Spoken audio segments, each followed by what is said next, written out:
ಅಂತ ಹೇಳಿದ್ರೆ ಎತ್ಬೇಕಂತ ಎತ್ಲ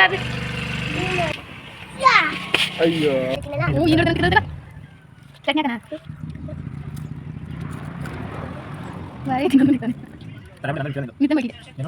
ಹಾಯ್ ಎಲ್ಲರಿಗೂ ನಮಸ್ತೆ, welcome back to my YouTube channel. ನಾನು ಅಶ್ವಿನಿ. ಸೊ ಇವತ್ತಿನ ವಿಡಿಯೋ ಶುರು ಮಾಡ್ತಾ ಇದ್ದೀನಿ. ಇವತ್ತು ಸಂಜೆ 5 ಗಂಟೆಯಿಂದ ವಿಡಿಯೋನ ಮಾಡ್ತಾ ಇದ್ದೀನಿ.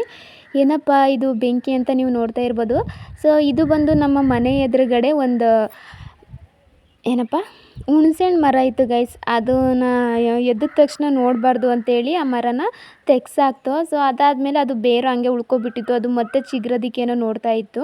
ಅಂದರೆ ಬೇರೆ ಕಡೆ ಇದ್ದಿದ್ರೆ ನಾವು ಅದನ್ನು ತೆಗಿತಾ ಇರಲಿಲ್ಲ. ಮನೆ ಎದುರುಗಡೆ ಹುಣಸೆಹಣ್ಣು ಮರ ಮತ್ತು ಮುಳ್ಳಿನ ಗಿಡಗಳು ಇರಬಾರ್ದಂತೆ.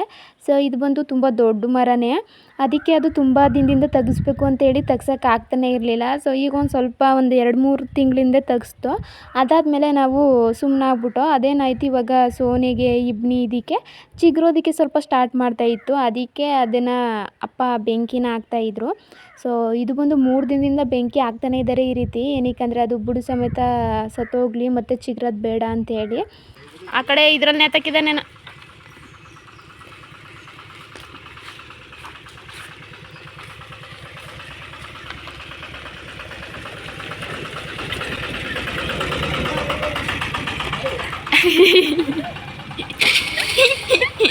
ಮತ್ತೆ ಅವತ್ತು ಹೆಂಗಂತಾನು ಗೊತ್ತಾ, ಅಂಗಡಿಗೆ ಹೋಗು ಅಂದ ಒಯ್ಕಿಲ್ಲ ಅಂದಲ್ಲ, ಬಾಯಿಂಗಾಣೆ ಜಾಗ ಕೊಡಿಕಿಲ್ಲ ಅಂದರೆ ನಿಮ್ದು ರೋಡು ಸರ್ಕಾರ ಬಂದು ಹೇಳಿ ಅವಾಗ ಬೊಯ್ಕಿಲ್ಲ.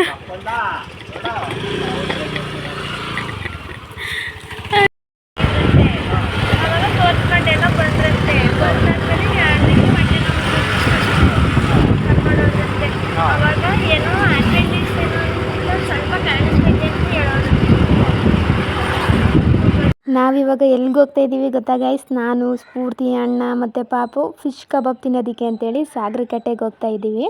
ಸೊ ಇದು ಬಂದು ಫುಲ್ಲು ಫೇಮಸ್ಸು ಇಲ್ಲಿ ಫಿಶ್ ಕಬಾಬು. ಆಲ್ಮೋಸ್ಟ್ ಭಾನುವಾರ ಬಂತು ಅಂತ ಹೇಳಿದ್ರೆ ಇಲ್ಲಿ ವೆಹಿಕಲ್ಸ್ಗಳನ್ನ ಓಡಿಸೋದಕ್ಕೆ ಆಗೋದಿಲ್ಲ, ಅಷ್ಟು ಜನ ಬರ್ತಾರೆ, ಕಾರು ಬೈಕು ಅಂತ. ಸೊ ಸಿಕ್ಕಾಪಟ್ಟೆ ರಶ್ ಇರುತ್ತೆ ಅವತ್ತಂತೂ. ಫಿಶ್ ಕಬಾಬ್ಗಂತೂ ತುಂಬ ಬೇಡಿಕೆ ಇರುತ್ತೆ.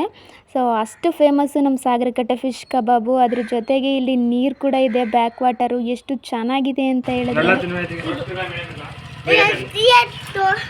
ಎತ್ಬೇಕಂತ ಎತ್ಲ ಅಭಿವ್ನಿ ಎತ್ಕೊಂಡು ನೋಡೋಣಂತೆ, ಎತ್ಕೊಂಡು ನೋಡೋಣಂತೆ. ನೋಡಪ್ಪ ಸೈಡ್ಗೆ ಹೋಗು, ನೀನು ಹಿಂದಿಕ್ಕೆ ಹೋಗು. ನೋಡಪ್ಪ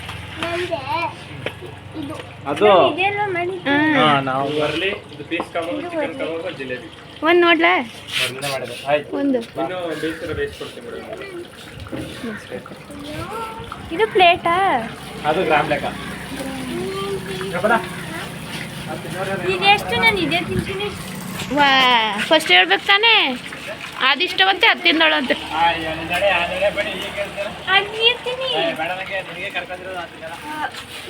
ಅಪ್ಪಿ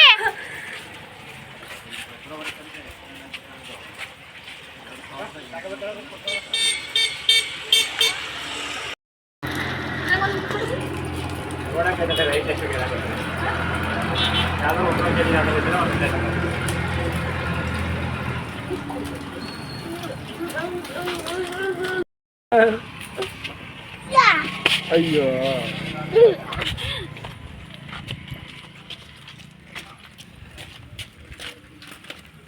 ಬೇಕಿರ್ತೀನಿ ನಾನು.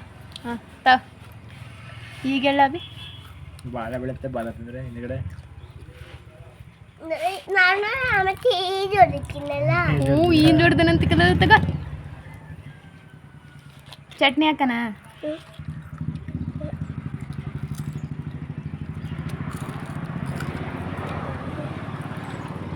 ವಾಯ್ ತಿನ್ನೋದು ನೆಕ್ತಾನೆ. ತಲೆ ಮುಂಡೆ ನಂದ್ರೆ ಮಿಕ್ಕಿದಲ್ಲ ನಿಂದು. ಮಿದ್ಲೆ ಮೈಕಿಗೆ ಏನು ಮಿದ್ಲೆ.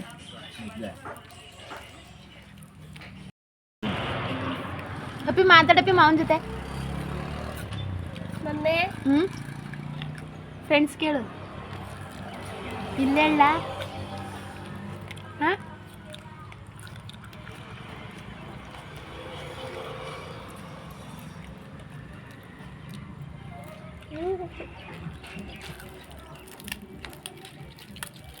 ನೋಡಿ ಹೆಂಗೆ ತೆಗಿತಾನೆ.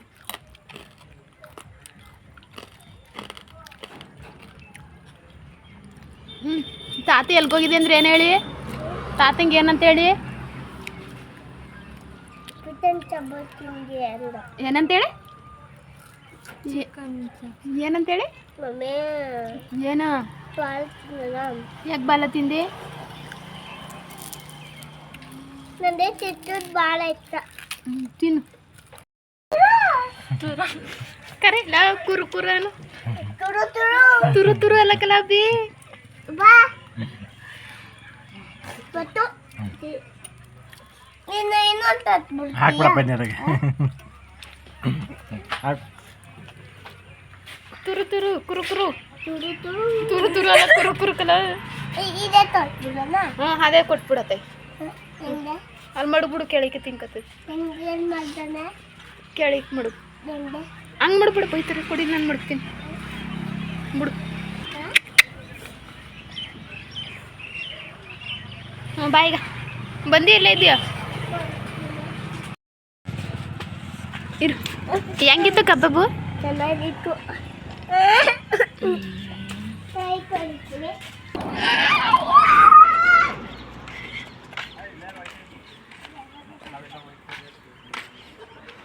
ನಾನು ಬರ್ತೀನಿ. ಸೊ ಆವಾಗಲೇ ಹೇಳ್ದಂಗೆ ಇಲ್ಲಿ ಫಿಶ್ ಕಬಾಬ್ ಮಾತ್ರ ಫೇಮಸ್ ಅಲ್ಲ, ಬ್ಯಾಕ್ ವಾಟರ್ ಇರೋದ್ರಿಂದ ಇಲ್ಲಿ ಫೋಟೋ ಶೂಟೆಲ್ಲ ಮಾಡಿಸ್ತಾರೆ ಮದುವೆಗೆ, ಮತ್ತು ಯಾವುದಾದ್ರೂ ಆಲ್ಬಮ್ ಸಾಂಗ್ ಇದ್ರೂ ಕೂಡ ಇಲ್ಲಿ ಬಂದೆಲ್ಲ ಮಾಡ್ಕೊಂಡು ಹೋಗ್ತಾರೆ. ಸೊ ತುಂಬ ಚೆನ್ನಾಗಿದೆ ಇಲ್ಲಿ.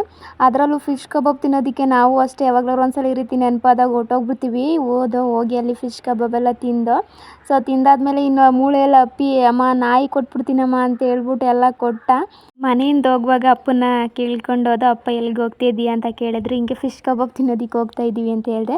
ಅದಕ್ಕೆ ಅಪ್ಪ ಸ್ವಲ್ಪ ರೇಗಾಡಿದ್ರು. ಆ ಫಿಶ್ ಕಬಾಬ್ ತಿನ್ನೋದಕ್ಕಿಂತ ಚಿಕನ್ ತಗೊಂಡು ಬಂದರೆ ಮನೇಲೆಲ್ಲ ತಿನ್ಬೋದಲ್ವ ಅಂತ ಹೇಳಿದ್ರು. ಸೊ ನಮ್ಮ ಪ್ಲ್ಯಾನ್ ಇದ್ದಿದ್ದು ನಾವು ತಿನ್ಕೊಂಡು ಮನೆಗೆ ಅಪ್ಪನಿಗೆ ಅಮ್ಮನಿಗೆ ಪಾರ್ಸಲ್ ತರೋಣ ಅಂತ ಪ್ಲ್ಯಾನ್ ಮಾಡ್ಕೊಂಡಿದ್ದೋ. ಇನ್ನು ಹೋಗುವಾಗ ಅಪ್ಪ ಹಂಗಂದ್ರಲ್ಲ ಅಂತೇಳಿ ಸೊ ಕರೆಕ್ಟಾಗಿ ಇವತ್ತಿಗೆ 8 ದಿನ. ಸೊ ನಮ್ಮನೆ ಮೊಟ್ಟೆ ಕೋಳಿ ಸಾಂಬಾರು ಮಾಡಿದ್ದೆ, ಅದು ವೀಡಿಯೋ ಕೂಡ ಅಪ್ಲೋಡ್ ಮಾಡಿದ್ದೀನಿ. ತುಂಬ ಚೆನ್ನಾಗಿತ್ತು. ಅದಕ್ಕೆ ಅಪ್ಪ ಚಿಕನ್ ತಗೊಂಡು ಬನ್ನಿ ಅಂತ ಹೇಳಿದ್ರಲ್ಲ ಅಂತ ಹೇಳ್ಬಿಟ್ಟು ಮೊಟ್ಟೆ ಕೋಳಿನ ತಗೊಂಡೋದು. ಸೊ ಫೋನ್ ಮಾಡ್ದು, ಮನೆಯಲ್ಲೇ ಕ್ಲೀನ್ ಮಾಡ್ತೀವಿ, ಇಲ್ಲೇ ಕ್ಲೀನ್ ಮಾಡಿಸ್ಕೊಂಡು ಬರೋಣ ಅಂತ. ಅದಕ್ಕೆ ಅಪ್ಪ ಇಲ್ಲ ಮನೆಗೆ ತಗೊಂಡು ಬನ್ನಿ ಕ್ಲೀನ್ ಮಾಡ್ತೀನಿ ಅಂತ ಹೇಳಿದ್ರು. ಇಲ್ಲ ಅಂತ ಅಂದಿದ್ರೆ ಇಲ್ಲೇ ಕ್ಲೀನ್ ಮಾಡಿಸ್ಕೊಂಡು ಹೋಗ್ತಾ ಇದ್ದೋ. ಅದು ಅಲ್ಲದೆ ನಾನು ಕೂಡ ಕ್ಲೀನ್ ಮಾಡ್ತೀನಿ ಚಿಕನ್ನು, ಫಿಶ್ಶು. ಆಲ್ಮೋಸ್ಟ್ ಚಿಕನ್ ಚೆನ್ನಾಗಿ ಕ್ಲೀನ್ ಮಾಡ್ತೀನಿ ಫಿಶ್ಗಿಂತ. ಸೊ ಸುಮ್ಮನೆ ದುಡ್ಡು ವೇಸ್ಟ್ ಅಲ್ವಾ? ಅಲ್ಲಿ ಕ್ಲೀನ್ ಮಾಡಿಸಿದ್ರೆ 50-60 ರೂಪಾಯಿ ತಗೋತಾರೆ, 30-40 ಒಂದೊಂದು ಕಡೆ ಅವ್ರವ್ರ ಕಡೆ ಆದಂಗೆ ತಗೋತಾರೆ ಅಂತ ಹೇಳ್ಬಿಟ್ಟು ಒಂದು ಸಲ ಅಪ್ಪನ ಕೇಳೋಣ ಅಂತೇಳಿ ಕಾಲ್ ಮಾಡಿದೆ. ಅಪ್ಪ ಕ್ಲೀನ್ ಮಾಡ್ತೀನಿ ಅಂತ ಹೇಳಿದ್ರಲ್ಲ, ಅದಕ್ಕೆ ಮನೆಗೆ ತಗೊಂಡೋದ. ಮನೆಗೆ ತಗೊಂಡೋದ್ಮೇಲೆ ನಾನು ಬಿಸಿನೀರನ್ನ ಕಾಯೋದಕ್ಕಿಟ್ಟೆ. ಏನಕ್ಕೆಂದರೆ ಚೆನ್ನಾಗಿ ನೀರು ಮಳ್ಳಬೇಕು. ಸೊ ಆವಾಗ ಅದರಲ್ಲಿರೋ ಪುಕ್ಕ ಎಲ್ಲ ನೀಟಾಗಿ ತೆಗೆದ್ಬಿಡ್ಬೋದು, ಚೆನ್ನಾಗಿರುತ್ತೆ. ಸೊ ಇಲ್ಲಿನೂ ಬೆಳಗ್ಗೆ ತಿಂಡಿಗೆ ಅಂತೇಳಿ ಪೊಂಗಲ್ ಮಾಡಿದರು. ನಾನು ಎದ್ದೇಳೋ ಅಷ್ಟರಲ್ಲಿ ಪೊಂಗಲ್ ಮಾಡಿಬಿಟ್ಟಿದ್ರು. ವೀಡಿಯೋನ ಬೆಳಗ್ಗೆ ಮಾಡೋಕ್ಕಾಗಲಿಲ್ಲ. ಇನ್ನು ಯಾವಾಗಲೂ ಅಷ್ಟೇ ಚಿಕನ್ನ ಮನೇಲಿ ಕ್ಲೀನ್ ಮಾಡಿ ಸೀದಿ ಕಟ್ ಮಾಡಿದ್ರೆ ಟೇಸ್ಟ್ ಒಂಥರ ಚೆನ್ನಾಗಿರುತ್ತೆ. ಅಲ್ಲಿ ಆದರೆ ಅಷ್ಟು ಚೆನ್ನಾಗಿರಲ್ಲ. ಏನಕ್ಕೆಂದರೆ ಅಲ್ಲೆಲ್ಲ ಕರೆಂಟಲ್ಲಲ್ವ ಇದು ಮಾಡೋದು, ಅದಕ್ಕೆ. ಸೊ ನನಗೆ ಮನೇಲಿ ಈ ರೀತಿ ಕ್ಲೀನ್ ಮಾಡೋದ್ರಿಂದ ತಿನ್ನೋದಕ್ಕೆ ಇಷ್ಟ ಆಗುತ್ತೆ. ಸೊ ಅಪ್ಪಿ ನೋಡಿ ಅಲ್ಲಿ ಸೈಕಲ್ ಹೊಡಿತಾ ಇದ್ದಾನೆ. ನಾನು ಅವಾಗಲೇ ಹೇಳಿದ್ಮೇಲೆ ಇವಾಗ ಸೈಕಲ್ ಬಂದಮೇಲೆ ಅವನು 5 ನಿಮಿಷ ಕೂಡ ಆ ಸೈಕಲ್ನ ಬಿಟ್ಟಿರೋದಿಲ್ಲ. ಏನು ಕುರಿ ಬರಲಿ ದನ ಬರ್ತಾಯಿದ್ರು ಸೈಡ್ಗೆ ಹೋಗು ಅಂದ್ರೆ ಹೋಗೋದಿಲ್ಲ. ನೀವೇ ಸೈಡ್ಗೆ ಹೋಗಿ ನಾನು ನಿಂತಿಲ್ವಾ ಅಂತ ಹೇಳ್ತಾನೆ. ಸೊ ಫಸ್ಟೆಲ್ಲ ಏನಪ್ಪ ಅಂತ ಅಂದರೆ ನಾವು ಚಿಕ್ಕವರಾಗಿದ್ದಾಗ ನಮ್ಮನೆ ಇದೇ ರೀತಿ ಚಿಕನ್ ತಂದರೆ ಕ್ಲೀನ್ ಮಾಡ್ತಾ ಇದ್ದಿದ್ದು. ಸೊ ಅವಾಗೆಲ್ಲ ಅಂಗಡಿಲೇನು ಕ್ಲೀನ್ ಮಾಡ್ತಾ ಇರಲಿಲ್ಲ. ಅಂದರೆ ಅದೆಲ್ಲ ಮಿಷಿನ್ ಕಂಡಿಡಿದ್ಮೇಲೆ ಈ ರೀತಿ ಅಂಗಡೀಲಿ ಕ್ಲೀನ್ ಮಾಡೋದಕ್ಕೆ ಸ್ಟಾರ್ಟ್ ಮಾಡಿದ್ದು. ಆಮೇಲೆ ಆಲ್ಮೋಸ್ಟ್ ಎಲ್ಲ ಇವಾಗ ಅಂಗಡಿಲೇ ಕ್ಲೀನ್ ಮಾಡಿರೋದು ತರ್ತಾರೆ. ಸೊ ಅದೇನಾಗುತ್ತೆ ನನಗೆ ಅಷ್ಟು ಇಷ್ಟ ಕೂಡ ಆಗೋದಿಲ್ಲ. ನೆನ್ನೆಗೆ ಚಿಕನ್ ಕೂಡ ಕೊಟ್ಬಿಡ್ತಾರೆ ಒಂದೊಂದು ಸಲ, ಅದಕ್ಕೆ. ಸೊ ಈ ರೀತಿ ಮನೇಲಿ ತಂದು ಕ್ಲೀನ್ ಮಾಡೋದ್ರಿಂದ, ಮನೇಲಿ ಈ ರೀತಿ ನಾವೇ ಬೆಂಕಿ ಹಾಕಿ ಅದನ್ನೆಲ್ಲ ನೀಟಾಗಿ ಸಿಯೋದ್ರಿಂದ ತುಂಬ ಚೆನ್ನಾಗಿರುತ್ತೆ.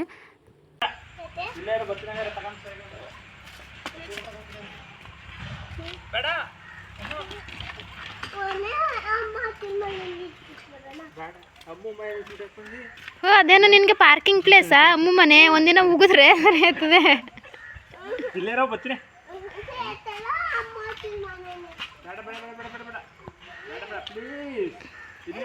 ಬುಳ್ಳ ತೆಗಿ ನಿಲ್ಲಿಸ್ಲಿ ಬುಳ್ಳ. ಇಲ್ಲ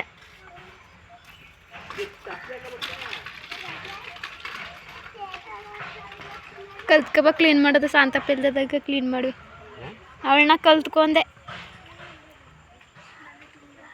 ಬಾ ಮತ್ತೆ ಮಾಡೋದಂತೆ. ಕಟ್ ಮಾಡಿಯಾ? ತಟ್ಟೆ ತಕ ಬಾ.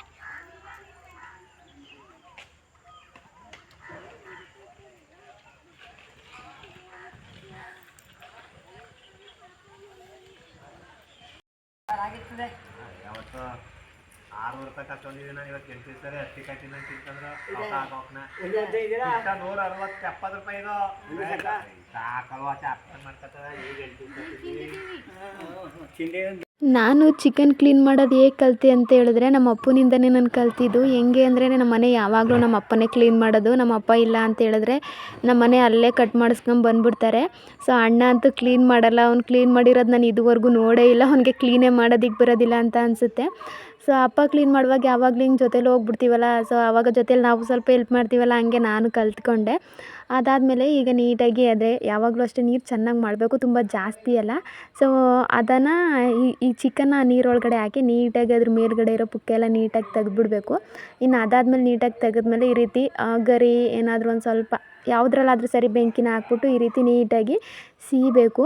ಸೊ ಈ ರೀತಿ ನಾವು ಮನೇಲಿ ಮಾಡ್ತೀವಿ. ಚಿಕನ್ ಅಂಗಡಿಲಂತೂ ಈ ರೀತಿ ಮಾಡೋದೇ ಇಲ್ಲ. ನನಗೆ ಅದಕ್ಕೆ ಇಷ್ಟನೇ ಆಗೋದಿಲ್ಲ. ಅದು ನೀವು ಮನೇಲಿ ಈ ರೀತಿ ಮಾಡ್ಕೊಂಡು ತಿನ್ನಿ, ಎಷ್ಟು ಚೆನ್ನಾಗಿರುತ್ತೆ ರುಚಿ. ಅದೇ ಅಲ್ಲಿಂದ ತಗೊಂಡು ಬನ್ನಿ, ಅಷ್ಟು ಚೆನ್ನಾಗಿರೋದಿಲ್ಲ. ಇನ್ನು ಅಣ್ಣ ಸ್ಕೂಟಿನ ಬೆಳಗ್ಗೆ ಸರ್ವಿಸಿಗೆ ಬಿಟ್ಬಿಟ್ಟು ಬಂದ್ಬಿಟ್ಟಿದ್ದ. ಸೊ ಅದಕ್ಕೆ ಈ ಗಾಡಿ ಹಳೆಯ ಮನೆ ಇತ್ತಲ್ಲ ನಮ್ಮದು, ನಾವು ಫಸ್ಟ್ ಇದ್ವಲ್ಲ ಆ ಮನೇಲಿ ನಿಲ್ಲಿಸಿದ. ಅಲ್ಲಿಗೆ ಗಾಡಿ ತಗೊಂಡು ಹೋಗಿದ್ದಾನೆ, ಅಂದರೆ ಅಲ್ಲಿಗೆ ಹೋಗಿದ್ದಾನೆ ತರೋದಕ್ಕೆ ಗಾಡಿನ. ಸೊ ಅಪ್ಪಿ ಅಮೌಂಟಿನ ಮನೇಲಿ ನಿಲ್ಲಿಸ್ಬಿಟ್ಟು ಹೋಗ್ತೀನಿ ಅಂತ ಹೇಳ್ದ. ಆದರೆ ಅವನು ಅಲ್ಲಿ ನಿಲ್ಲಿಸಿಲ್ವಂತೆ ಸೈಕಲ್ನ, ಅವನ ಜೊತೆನೇ ಹೋಗಿದ್ದಾನೆ. ಆ ಕಡೆಯಿಂದ ಬರುವಾಗ ಏನು ಮಾಡಿದ್ದಾನೆ, ಉತ್ತರ ಆ ಕಡೆಯಿಂದ ಬರುವಾಗ ಗೈಸ್ ಅದು ಬ್ರೇಕ್ನ ಅವನು ಕಿತ್ತಾಕ್ಬಿಟ್ಟಿದ್ದಾನಂತೆ. ನನಗೆ ಗೊತ್ತಿಲ್ಲ, ನಮ್ಮ ಅಣ್ಣಂಗೂ ಗೊತ್ತಿಲ್ಲ, ಸ್ಫೂರ್ತಿ ಹೇಳಿದ್ಲು. ಸೊ ಬರಬೇಕಾದ್ರೆ ಅವನು ಫುಲ್ ಫಾಸ್ಟಾಗಿ ಬರ್ತಾ ಇದ್ದಾನಲ್ಲ, ಹಿಂಗೆ ಬ್ರೇಕ್ ಹಿಡಿತಾ ಇದ್ದಾನೆ, ಅದು ಸ್ಟಾಪ್ ಆಗ್ತಿಲ್ವಂತೆ. ಫುಲ್ ಹೆದ್ರಿಕೊಬಿಟ್ಟಿದ್ದಾನೆ. ಆಗ ನಮ್ಮ ಅಣ್ಣ ಹಿಂಗೆ ಬೈಕ್ ಅಡ್ಡ ಕೊಟ್ಟನಂತೆ. ಸೊ ನಮ್ಮ ಅಣ್ಣನ ಬೈಕಿಗೆ ಹೋಗಿ ಹಿಂಗೆ ಗುದ್ದಿ ಕೆಳಗಡೆಗೆ ಬಿದ್ದಂತೆ. ಅಳ್ತಾ ಇದ್ದ ಅಪ್ಪಿ ಬಂದ್ಬಿಟ್ಟು. ಆಮೇಲೆ ನಾನೇ ಬಾ ಇಲ್ಲಿ ಆ ತಾತ ಚಿಕನ್ ಕುಯ್ತೈತೆ ನೋಡಿ ಬಾ, ಕಲ್ತ್ಕೊಂಡು ಬಾ ಅಂತ ಹೇಳ್ಬಿಟ್ಟು ಸಮಾಧಾನ ಮಾಡಿದೆ. ನಾನು ಆವಾಗಲೇ ಹೇಳಿದ್ನಲ್ಲ ಗೈಸ್, ಅವ್ನು ಸೈಕಲ್ ಇದ್ದರೆ ಇವಾಗ ಎಲ್ಲ ಕಡೆನೂ ಸೈಕಲ್ಲೇ ತಗೊಂಡು ಹೋಗೋದೆ. ಒಂದು ನೀರು ಕುಡಿಯೋದಕ್ಕೂ ಸೈಕಲ್ ತಗೊಂಡು ಹೋಗ್ತಾನೆ, ಊಟ ಮಾಡೋದಕ್ಕೆ ಕೈ ತೊಳಿಬೇಕು, ಕೈ ತೊಳ್ಕೊಂಬ ಅಂತ ಹೇಳಿದ್ರೆ ಅದಕ್ಕೂ ಸೈಕಲ್ನೇ ತಗೊಂಡು ಹೋಗ್ತಾನೆ. ನಾನಿಲ್ಲ ಅಂದರೆ ಅಪ್ಪಂಗೆ ಅಮ್ಮ ಹೆಲ್ಪ್ ಮಾಡ್ತಾರೆ. ಸೊ ಯಾರಾದರೂ ಒಬ್ಬರು ಜೊತೇಲಿ ಇರಬೇಕು. ಒಬ್ಬರೇ ಅಂತೂ ಮಾಡೋಕ್ಕಾಗಲ್ಲ, ಅಂದರೆ ಮಾಡ್ಬೋದು, ಏನಿಲ್ಲ. ಇದು ಬೇಕನ್ನಪ್ಪಿ ತಿನ್ವೆ, ಇದು ಮೊಟ್ಟೆ. ಮತ್ತೆ ಅಯ್ಯೋ ಇನ್ನು ಅಪ್ಪಿಗೆ ಮೊಟ್ಟೆ ಅಂದರೆ ತುಂಬ ಇಷ್ಟ, ಅದರಲ್ಲೂ ಆಮ್ಲೆಟ್ ಅಂದರೆ ತುಂಬ ಇಷ್ಟ. ಅವನು ಮೊಟ್ಟೆ ನೋಡಿದ ತಕ್ಷಣ ಅಮ್ಮ ಆಮ್ಲೆಟ್ ಹಾಕೊಡಮ್ಮ ಅಂತ ಹೇಳ್ತಾ ಇದ್ದ. ಸೊ ಇದ್ರಲ್ಲಿ ಆಮ್ಲೆಟ್ ಹಾಕೋಕ್ಕಾಗೋದಿಲ್ಲ, ಸುಮ್ಮನೆ ಇರು ಅಂಗಡಿಯಿಂದ ತರಿಸಿ ಹಾಕ್ಕೊಡ್ತೀನಿ ಅಂತ ಹೇಳಿದೆ. ಅದಕ್ಕೆ ಅವ್ನು ಏನು ಮಾಡಿದೆ ಅಂದರೆ ಅವ್ರ ಅತ್ತೆನ ಕರ್ಕೊಂಡು ಬರೋದಕ್ಕೆ ಹೋಗಿದ್ದಾನೆ. ಅತ್ತೆ ಬಾ ಬೇಗ ಬಾ ಆಚೆಗೆ, ಅಲ್ಲಿ ಕೋಳಿ ಮೊಟ್ಟೆ ಇಕ್ಕೈತೆ, ಆಮ್ಲೆಟ್ ಹಾಕ್ಕೊಡು 3 ರವೆ. ಅವನಿಗೆ ಹೇಳಕ್ಕೆ ಬರ್ತಾಯಿಲ್ಲ 5 ಅಂತ, ಇನ್ನೂ ಚಿಕ್ಕವನಲ್ವ. 3 ಮೊಟ್ಟೆ ಹಾಕೈತೆ ಕೋಳಿ, ಬಾ ಆಮ್ಲೆಟ್ ಮಾಡಿಕೊಡು ಅಂತ ಅವ್ರ ಅತ್ತೆನ ಕರ್ಕೊಂಡು ಬರೋದಕ್ಕೆ ಒಳಗಡೆ ಹೋಗಿದ್ದಾನೆ. ತಂದೆಲ್ಲ ಅಲ್ಲಿಯ ಇದು ಅಪ್ಪ ಅಪ್ಪಿಯ ಇನ್ನೇನು ಮಡ್ಗು, ಮುಳ್ಳದೆ ಮುಳ್ಳಲ್ಲ ಮೂಳೆ. ಇದೇನು? ಅದು ಚಿಚ್ಚಿನಿಯ, ಎಲ್ಲ ಚಿಚ್ಚಿನಿಯ. ಇದು ಅದು ಕತ್ತು, ಇದೇನ? ಕತ್ತು ಕಣವ ಅದು. ಇದು ಅದು ಕಾಲು. ಇದು ರಕ್ತದ? ರಕ್ತ ಕತ್ ಬಿಡೋದು. ಇದು ಅದು ಕಳ್ಳು, ಮೊಟ್ಟೆ ಗುದ್ದ ಅಂತಾರೆ, ಅದು ಕತ್ ಬಿಡು. ಯಾಕೆ ಮೊಟ್ಟೆ ತುದ್ದಂದೆ? ನಿನಗೆ ಮಾಡ್ಕೊಡಕ್ಕೆ ಕತ್ ಬಿಡು ಇವಾಗ. ತಿಂದಿಯಾ? ಮೊಟ್ಟೆ ಮಾಡ್ಕೊಟ್ಟನು ಬಿಡು, ಕಲಿಸ್ಬಾರ್ದು ಬಿಡು, ನಡಿಗೆ ಅದು. ಅದು ಒಡ್ಡೆ, ಅದು ಒಡ್ಡೆ ಒಡ್ದೋಯ್ತದ, ಅದು ಬೇಡ. ನಾನು ಸಾಂಬಾರ್ಗೆ ಹಾಕಿ ಮಾಡ್ಕೊಡ್ತೀನಿ, ತಿನ್ವಿ. ಅವತ್ತು ತಿಂದಲ್ಲ ಹಂಗೆ ಬಾಯಿಗ. ಅವತ್ತು ಏನು ಮಾಡಿದೆ? ಅವತ್ತು ಸಾಂಬಾರ್ಗೆ ಹಾಕಿ ಕೊಟ್ಟಿದ್ನಲ್ಲ. ಅಯ್ಯೋ ಮೂಳೆನೇ ತುಂಬಿಬಿಟ್ಟಲ್ಲ.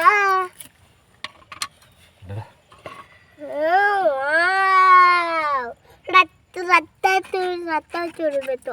ಕುಡ್ದಿಯಾ? ಮಮ್ಮಿ ಇಲ್ಲಿ ಮತ್ತೆ ಬಿಡ, ಆಯ್ತು, ಬಾಯಿಗೆ ಬೈತದೆ ತಾತ. ಅದೇ ಅದು ತಂದದು ತನ್ನ ಮೊಟ್ಟೆ ತಾನೆ. ಗಂಡು ಮೊಟ್ಟೆ, ಇದು ನನ್ನ ಮೊಟ್ಟೆ, ಇದು ಏನು ಮೊಟ್ಟೆ? ಅದು ಅದರಲ್ಲೂ ಇದ್ದಾವ ಗಂಡು ಮೊಟ್ಟೆ ಹೆಣ್ಣು ಮೊಟ್ಟೆ ಅಂತ. ಸರಿ.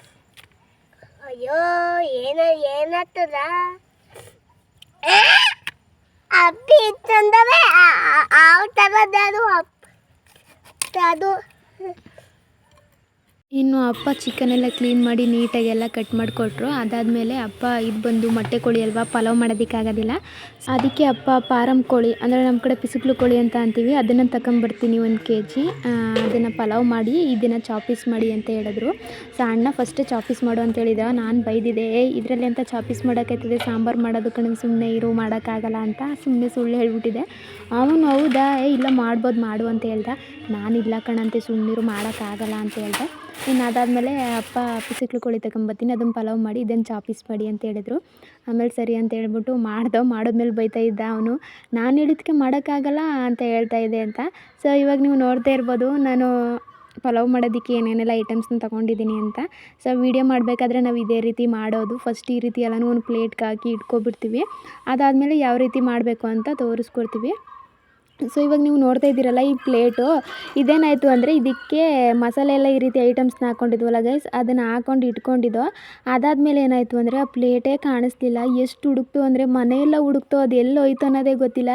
ಸೊ ಅದ್ರ ಮಾರನೇ ಬೆಳಗ್ಗೆಗೂ ನೋಡ್ದೋ, ನಿಜವಾಗ್ಲೂ ಅದು ನನಗೆ ಸಿಗಲೇ ಇಲ್ಲ, ಎಲ್ಲಿ ಹೋಯ್ತು ಅನ್ನೋದೇ ಗೊತ್ತಿಲ್ಲ. ಸೊ ಎಲ್ಲಿ ಆಗ್ತು ಅನ್ನೋದೇ ಗೊತ್ತಿಲ್ಲ ನಾನು ಸ್ಫೂರ್ತಿ. ಸೊ ಇದು ಬಂದು ಬಿರಿಯಾನಿ, ನಾನು ಆಲ್ರೆಡಿ ಒಂದು ವೀಡಿಯೋ ಮಾಡಿ ಅಪ್ಲೋಡ್ ಕೂಡ ಮಾಡಿದ್ದೀನಿ. ಸೊ ಇದು ತುಂಬ ಚೆನ್ನಾಗಿ ಬಂದಿತ್ತು, ತುಂಬ ಟೇಸ್ಟಿಯಾಗಿತ್ತು. ಸೊ ನೀವು ಒಂದು ಸಲ ಮನೇಲಿ ಟ್ರೈ ಮಾಡಿ, ತುಂಬ ಚೆನ್ನಾಗಿರುತ್ತೆ. ಏನಕ್ಕಪ್ಪ ಅಂತ ಅಂದರೆ ಇದು ಬಂದು ನನಗೆ ಸ್ಫೂರ್ತಿ ಹೇಳ್ಕೊಟ್ಟಿದ್ದು ಬಿರಿಯಾನಿ ಯಾವ ರೀತಿ ಮಾಡೋದು ಅಂತ. ಅವ್ರ ಮನೆಗೆ ಹೋಗಿದ್ದೋ ನಾವು, ಯಾವಾಗ ಅಂದರೆ ಆಷಾಢದಲ್ಲಿ ಕರ್ಕೊಂಡು ಬರೋದಕ್ಕೆ ಅಂತೇಳಿ ನಾನು ಅಣ್ಣ ಹೋಗಿದ್ದೋ.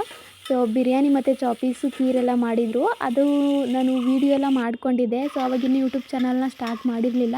ಯೂಟ್ಯೂಬ್ ಚಾನಲ್ನ ಸ್ಟಾರ್ಟ್ ಮಾಡೋಕ್ಕಿಂತ ಮುಂಚೆ ಒಂದು 4-5 ವೀಡಿಯೋನ ಮಾಡಿ ಇಟ್ಕೊಂಡಿದ್ದೆ. ಯಾವ ರೀತಿ ಬರುತ್ತೆ, ಯಾವ ರೀತಿ ಕಟ್ ಮಾಡಬೇಕು, ಎಡಿಟ್ ಮಾಡಬೇಕು, ಇದನ್ನೆಲ್ಲ ಕಲ್ತ್ಕೊಂಡಿದ್ದೆ.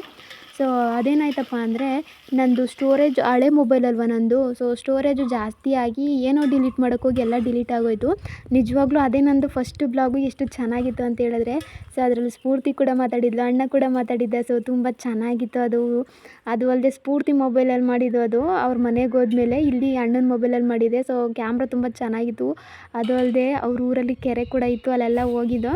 ಸೊ ತೆಪ್ಪದಲ್ಲೆಲ್ಲ ಹೋಗಿದ್ದೋ, ಅದೆಲ್ಲ ವೀಡಿಯೋ ಇತ್ತು. ನನಗೆ ತುಂಬ ಇಷ್ಟ ಆಗಿತ್ತು ಆ ಬ್ಲಾಗು. ಅದೇ ಡಿಲೀಟ್ ಆಗಿಬಿಡ್ತು, ತುಂಬ ಬೇಜಾರಾಗೋಯಿತು. KRSಗೆ ಹೋಗೆಲ್ಲ ಮಾಡಿದ್ದೋ.